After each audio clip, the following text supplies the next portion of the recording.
तो आज के वीडियो में लॉर्ड ऑफ मिस्टीरियस सीजन 1 के एपिसोड 4 को पूरा एक्सप्लेन करने वाला हूँ। उससे पहले जो भी चैनल पर नए आए हो प्लीज़ सब्सक्राइब दिस चैनल।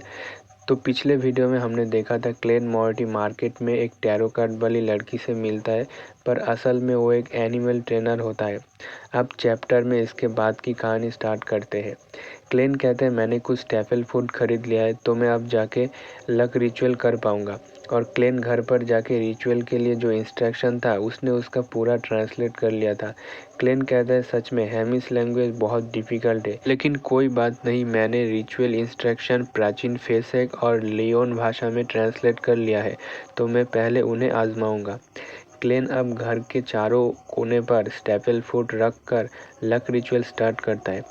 तभी अचानक से उसके सर में बहुत तेज से दर्द होने लगता है। क्लेन कहता है ऐसा लग रहा है जैसे मेरे सर में किसी ने हथौड़े से कील ठोक दिया है, मेरा सर फटने वाला है।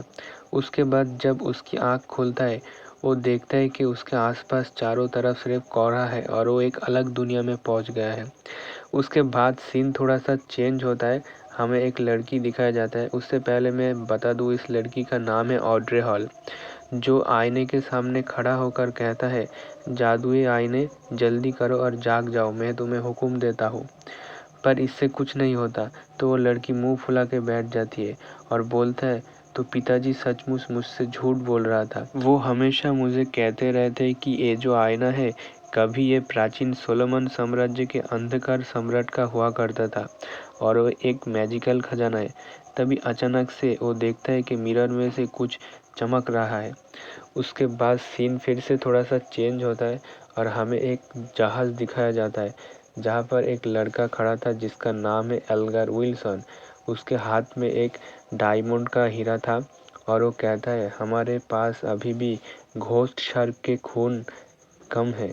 पर तभी अचानक से उसके हाथ में वो डायमंड चमकने लगता है। इसके बाद सीन शिफ्ट होता है, हमें क्लेन को दिखाया जाता है जो अभी भी वहाँ पर फंसा था और उसके सामने अब वही लड़की ऑड्रे हॉल एंड वही लड़का एल्गर विल्सन दिखाई देता है।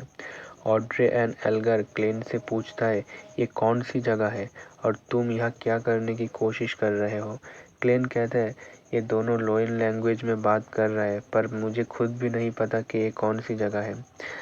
क्लेन मन में कहता है कि ऐसा हो सकता है कि इन दोनों को मेरे लक रिचुअल के वजह से यहाँ लाया गया है। अगर ऐसा है तो मैं इस दुनिया का होस्ट हूँ और ये दोनों मेरे गेस्ट हैं, और ऐसा है तो मैं फिर खुद को एक्सपोज करने से पहले इनसे कुछ बातें कर लेता हूँ, शायद मैं कुछ इन्फॉर्मेशन हासिल कर पाऊँगा। क्लेन उन दोनों से कहता है ये मेरा एक कोशिश था। क्लेन की बातें सुनकर उन दोनों हैरान हो जाते हैं और लड़की ऑड्रे कहता है अगर आपकी कोशिश पूरी हो गई तो क्या मैं अपने घर जा सकता हूँ। क्लेन कहता है बिल्कुल, अगर तुम चाहो तो मैं तुम्हें अभी भी वापस भेज सकता हूँ। क्लेन की बात सुनकर वो लड़की ऑड्रे मन में सोचता है ऐसा नहीं लगता कि आदमी की कोई गलत इरादा है। मुझे हमेशा से कुछ ऐसा ही एक्सपीरियंस करना था, क्योंकि मुझे मिस्ट्रीज और सुपरनेचुरल अलौकिक चीज़ें पसंद है। लड़की की बात सुनकर क्लेन मन में सोचता है सच में ये लड़की तो कुछ ज़्यादा ही एक्साइटमेंट में है। अब क्लेन मन में बोलता है जैसे कि मैंने कहा कि मैं इस दुनिया का होस्ट हूँ, है ना? क्या ये मेरे लिए थोड़ा गलत नहीं होगा कि मैं यहाँ पर खड़ा रहूँ और सवाल के जवाब देता रहूँ? मुझे लगता है यहाँ पर एक टेम्पल होना चाहिए और उसके साथ एक बड़ा सा लॉन्ग टेबल भी होना चाहिए। मैं उस टेबल का हेड होकर गेस्ट को एक दूसरे से सवाल जवाब करते हुए ऑब्जर्व करूं। क्लेन की ये बात सोचने से ही वहाँ पर अचानक से ज़मीन के नीचे से एक कैसल ऊपर आता है, जिसके अंदर वही सब चीज़ दिखाई देती है जो क्लेन मन में अभी भी सोच रहा था। ये सब देखकर वो सभी शॉक हो जाते हैं, पर वो लड़की कहता है सच में ये बहुत ही खूबसूरत है। एल्गर बोलता है अगर बियॉन्डर बनना चाहते हो तो तुम्हें एवरनाइट गॉडेसेस या लॉर्ड्स ऑफ स्ट्रोम के चार्ज में शामिल होना चाहिए, लेकिन मेजॉरिटी लोगों को कभी भी किसी अजनबी से मिलने का मौका नहीं मिलता। मुझे शक है कि चार्ज में भी वही हाल होगा, यहाँ तक कि हाई रैंक में भी। फिर भी मैं निश्चित रूप से कह सकता हूँ कि हमारी कोर्ट, ट्राइब्यूनल और एग्जीक्यूशन एजेंसियों में ऐसे लोग हैं जो अंधेरे में पनपने वाली बहुत डेंजरस खतरों से लड़ रहे हैं। बात बस इतनी है कि आयरन एज की शुरुआती दिनों की तुलना में अब उनकी संख्या बहुत कम है। मिंगरुई मन में कहता है कि क्लेन की यादों के अनुसार आयरन एज का मतलब है प्रेजेंट यानी वर्तमान युग, 5वें युग से जो 1349 वर्ष पहले शुरू हुआ था। अब वो लड़की ऑड्रे कहता है, मिस्टर, मैं पहले से ही उन सभी चीज़ों को जानता हूँ, रियलिटी या वास्तव में इससे भी ज़्यादा जानता हूँ। उदाहरण के लिए मैं night hawks, mandated punisher, machinery hive minded के बारे में जानता हूँ, हालांकि मैं अपनी आज़ादी नहीं खोना चाहता। अब वो लड़का एल्गर कहता है, लेकिन क्या तुमने कभी भी किसी के बारे में सुना है कि वो बिना कोई कीमत चुकाए बियॉन्डर बन गया है?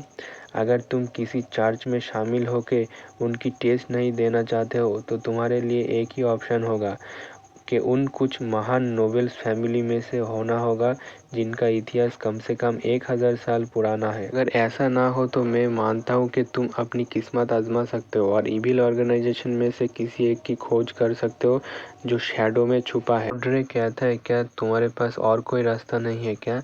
एल्गर थोड़ा सा सोचता है और कहता है, हाँ, मेरे पास 2 सीक्वेंस और 9 पोशन की रेसिपी है। ऑड्रे कहता है, सच में? कौन सी वो 2? एल्गर कहता है, मुझे यकीन है कि तुम जानते हो, लेकिन अगर आप एक बियॉन्डर बनना चाहते हो तो तुम्हें पोशन पर निर्भर होना ही होगा। और पोशन के नाम कई लैंग्वेज में ट्रांसलेट किया गया है और समय के साथ साथ उनमें बहुत बदलाव भी आया है। नामों को हमेशा मॉडिफाइड किया जाता है ताकि वो वर्तमान युग की विचारधारा से मेल खा सके। एल्गर कहता है, मेरे पास जो पोशन है उसका नाम है सेलर, जो तुम्हें तूफान के बीच में भी जहाज पर फ्रीली चलने की एबिलिटी देता है। इसके अलावा ये तुम्हें पानी के अंदर 10 मिनट तक तैरने की पावर भी देता है। वो लड़की ऑड्रे से कहता है कि ये सुनने में बहुत मज़ेदार लग रहा है, जैसे मानो कि कोई समंदर का रक्षक। एल्गर कहता है, दूसरा रेसिपी एक पोशन के लिए है जिसका नाम है स्पेक्टेटर, जिसके मदद से तुम्हारी मेंटल एनर्जी और ऑब्जर्वेशन स्किल बहुत बढ़ जाता है और तुम लोगों के मन की बात को देख पाओगे। और लड़की ऑड्रे कहता है, मुझे स्पेक्टेटर की आइडिया पसंद आया, इसके रेसिपी मुझे कैसे मिलेगा और मैं तुम्हें इसके बदले में क्या दे सकता हूँ? एल्गर कहता है, मुझे कम से कम 100 मिलीमीटर के घोस्ट शार्क का ब्लड यानी खून चाहिए। वो लड़की ऑड्रे कहता है, मैं कैसे मान लूँ कि एक बार जब तुम्हें घोस्ट शार्क का खून यानी ब्लड मिल जाएगा तो तुम मुझे बदले में रेसिपी दोगे? एल्गर कहता है, मैं तुम्हें एड्रेस दे दूंगा, या नहीं तो मैं तुम्हें इसी जगह पर रेसिपी बता दूंगा। और मुझे लगता है कि ये मिस्टीरियस जो लॉर्ड हमारे सामने बैठा है, ये हमारे विटनेस बन सकते हैं। और लड़की ऑड्रे क्लेन से कहता है, क्या सर आप हमारे डील के लिए विटनेस बनेंगे? क्लेन कहता है, हाँ, क्यों नहीं। ऑड्रे कहता है, सर हम आपको फिर किस नाम से बुलाए? क्लेन कहता है, तुम लोग मुझे द फूल कह सकते हो। और उसके बाद ये चैप्टर यहीं पर ख़त्म होता है। एक्सप्लेनेशन देखते देखते अगर तुम यहाँ तक आ गए तो सब्सक्राइब मार के भी जाना।